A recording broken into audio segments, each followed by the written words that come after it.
مي شيغ زالاف، الدوره الاولى هي سالات، وان فوا كنقولوا بان الدوره الاولى فرعها سالات فهادشي كيعني بانه بدا العد العكسي لماذا بدا العد العكسي للريجيونال. وخصنا نعرفوا بان الدوره الثانيه كدوز الزربه بواحد الطريقه خياليه على الدوره الاولى. هادشي علاش؟ فضروري خصك تجلس مع راسك في هذه العطله وتعرف شنو هما الاشياء اللي خصك دير لهم محد ما محطوط لا في ستريس الامتحانات لا في ستريس ديال الفور. دابا حاليا نسى عليا النقطه اللي جبتي في الدوره الاولى ونسى عليا داك ستريس انك تقدر تكون مازال ما شفتيش لا نوت ديال لا ولا شي حاجه من هذا. خصني تفكر دابا انا في المستقبل، تفكر في داك الشيء اللي جاي، وباش تفكر في داك الشيء اللي جاي اللحظه اللي عندك دابا هي اللحظه الحاسمه، لان النقطه ديال الضعف ديالك هي هاد اللحظه، هو الحاضر. النقطه ديال القوه ديالك هي الحاضر، هي دابا. هادشي علاش بغيتك تركز معايا على اي حاجه كديرها في الوقت الراهن اللي هو بالنسبه لك عطله. اذا استاذ كيفاش انا نحاول نستافد او نبروفيتاي من هاد العطله 100%؟ اول حاجه حاول انك توالف راسك، ركز معايا، حاول انك توالف راسك على عادات جديده واللي هي عادات فعاله على المدى البعيد. العاده الاولى اللي بغيتك توالف بها هو انك كل ليله تجلس وقدامك لاجوندا ديالك وتحط المهام اليوميه اللي غتكون عندك لغد ليه. غتحط المهام اليوميه اللي عندك لغد ليه. هذه عطله فين ما جيت تنعس حيد عليا التليفون، حيد عليا السمارت فون. اش غادي دير؟ غادي تحاول تحط جميع المهام اللي غتقوم بها غد. سامعش هاد السيمانه كل نهار حاول هاد العاده انها تكون فيك. الحاجه الثانيه، هاد العطله بغيتها تكون واحد السبب ديال الصلح ديالك مع راسك. حاول انك تجلس تاخذ وقتك، تعرف المشاكل اللي عندك، تعرف كيفاش دوزتي الدوره الاولى، اون بليس دو سا تعرف شنو هما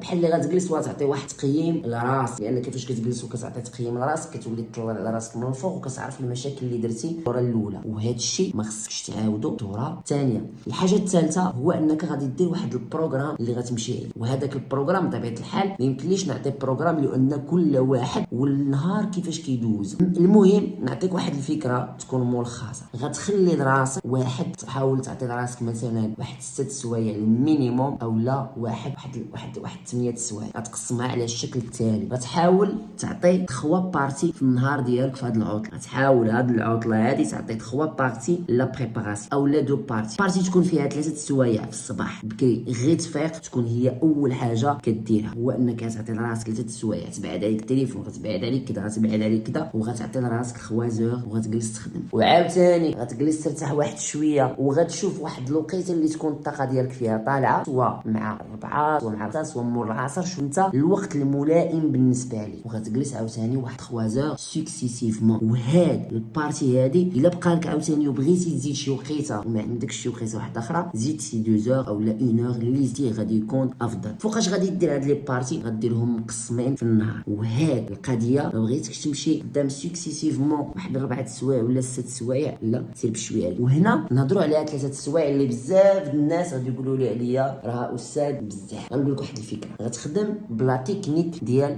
برومودور. وهاد لا تكنيك ديال برومودور الفكره ديالها بسيطه وسهله في التطبيق. هو انني غادي تبريباري واحد لا دوري دو طون اللي هي باغ اكزومبل 25 دقيقه، وغتجلس ترتاح واحد 5 او لا حتى 10 ديال الدقائق. هذيك راحه بالنسبه لك غتاخذها، لان مشاو داروا واحد الدراسه علميه لقاو بان النسبه ديال التركيز ديال الانسان كتضعف من بعد 30 دقيقه الاولى. بمعنى من بعد ما كدوز 30 دقيقه النسبه ديال البورسونتاج ديالك كتهبط في ديك الحاجه اللي انت مركز عليها. دونك حاول تعطي لراسك واحد القسط من الراحه وهكا غادي تمشي سا مارش. هذوك 3 سوايع كاملين غتمشي تخدم معاهم بالتكنيك ديال برومودور. 25 دقيقه خدمه، 5 دقائق راحه، 25 دقيقه خدمه، 5 دقائق راحه، وانت غادي تتسالي لي 3 زور ديالك. لو بقيتي حاشي راسك في السيستم ديال 3 زور غتبعد على السوشيال ميديا، غتبعد على الميساجات في واتساب مع صحابك، غتبعد على هاد المسائل كاملين، وغتحاول انك شنو دير؟ غتحاول انك الاساس هو الوقت ما يضيعلكش. الاساس هو الوقت ما يضيعلكش، لان الا حطيتي لراسك بروغرام والتزمتي به في هاد العطله فريمون، هاد البروغرام والتزمتي به هاد 7 ايام اللي غادي دابا حاليا، غتلقى راسك عاوتاني في الوقيته اللي دخلتي للمدرسه شنو غتلقى راسك كدير. وهذا هو لوبجيكتيف، هذا هو لوبجيكتيف من العطله، هو ان كل ليله قبل ما تجي تنعس غتحط لومبلوا دو طون ديالك. انا فوقاش قاريها فوقاش قاري الاوقات الفراغ ديالي اللي عندي غادي نعزلهم. هذوك الاوقات الفراغ ديالي خصهم يعمروا وبشي حاجه اللي نخدم فيها. من طبيعه الحال ناخذ الوقت اللي غادي لازمني باش انني ناخذ واحد القسط ديال الراحه، لان الراحه ضروري، وناخذ واحد القسط ديال النوم لان الناس كذلك حتى هو راه ضروري. وفي هذا البارتي غتكون طيتي واحد المنهج اللي غادي تكون غادي عليه بوحدك. ناكد لك اهم حاجه هي الحاجه اللي كدير في بالليل اخر حاجه هو انك غتحط بروغرام لا غد ليه غدا. اون فوا تفيق